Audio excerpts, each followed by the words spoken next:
বাংলাদেশ জামায়াত ইসলামী থেকে নির্বাচিত ঢাকা 12 আসনের সংসদ সদস্য সাইফুল আলম মিলন তার পক্ষ থেকে এই মুহূর্তে দেখতে পাচ্ছেন পবিত্র মাহে রমজান উপলক্ষে গরিব এবং দুস্থদের জন্য রমজানের উপহার সামগ্রী বিতরণ করা হচ্ছে। একই সাথে দেখতে পাচ্ছেন এখানে কিন্তু প্রায় হাজারো দুস্থ যারা রয়েছেন তারা এসেছেন উপহার সামগ্রী নেয়ার জন্য এবং জামায়াতের পক্ষ থেকে জামায়াতের সংসদ সদস্য সাইফুল আলম খানের পক্ষ থেকে এই উপহার সামগ্রী বিতরণ করা হচ্ছে। একই সাথে আমরা দেখেছিলাম কিছুক্ষণ আগেও কিন্তু এখানে অজস্র আপনারা দেখতে পাচ্ছেন কিন্তু যারা গরিব দুস্থ রয়েছে তারা এসেছেন এবং তাদের হাতে মূলত এই উপহার সামগ্রী তুলে দেয়া হচ্ছে।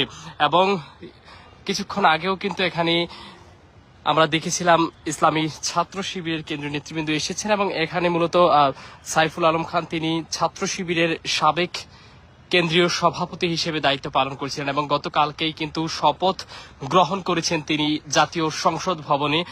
ঠিক শপথের পরদিনই কিন্তু এই উদ্যোগ নিয়েছেন পবিত্র মাহে রমজান উপলক্ষে গরিব এবং দুস্থ যারা ভোটার রয়েছেন, বিশেষ করে এই তেজগাঁও শিল্প এলাকার যারা শ্রমিক রয়েছে, শ্রমজীবী মানুষ, তাদের জন্যই কিন্তু এই উপহার সামগ্রী তিনি বিতরণ করছেন। এখানে আপনারা দেখতে পাচ্ছেন প্রায় হাজার হাজার প্যাকেট সাজানো হয়েছে উপহারের, ঠিক এগুলো কিন্তু বিতরণ করা হবে কিছুক্ষণের মধ্যে।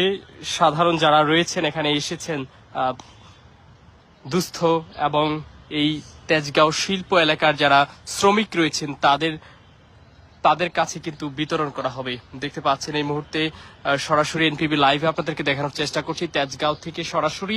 এখানে ইসলামী ছাত্র শিবিরের সাবেক কেন্দ্রীয় সভাপতি এবং ঢাকা 12 আসনের নবনির্বাচিত সংসদ সদস্য সাইফুল আলম, বাংলাদেশ জামায়াত ইসলামের পক্ষ থেকে যিনি নির্বাচনে অংশগ্রহণ করেছেন, ঠিক তিনি নির্বাচিত হয়েই কিন্তু তার আজকেই কিন্তু প্রথম কর্ম শুরু হয়েছে এবং নির্বাচনী সংসদ সদস্য হিসেবে তিনি তার স্থানীয় যেই ভোটার রয়েছেন, বিশেষ করে শিল্প এলাকার তাদের মাঝে কিন্তু এই উপহার সামগ্রী তিনি বিতরণ করছেন। সেই দৃশ্য আপনাদেরকে আমি দেখানোর চেষ্টা করছি।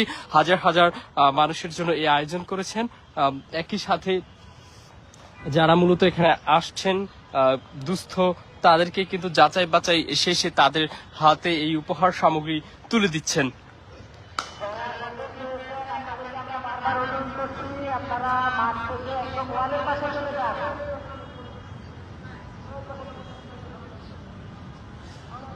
পবিত্র মাহে রমজান উপলক্ষে রমজানের ইফতার সামগ্রী এবং সেহারি বিতরণ করা হচ্ছে। বাংলাদেশ জামায়াত ইসলাম থেকে নির্বাচিত সংসদ সদস্য সাইফুল আলম তার পক্ষ থেকে ঢাকা 12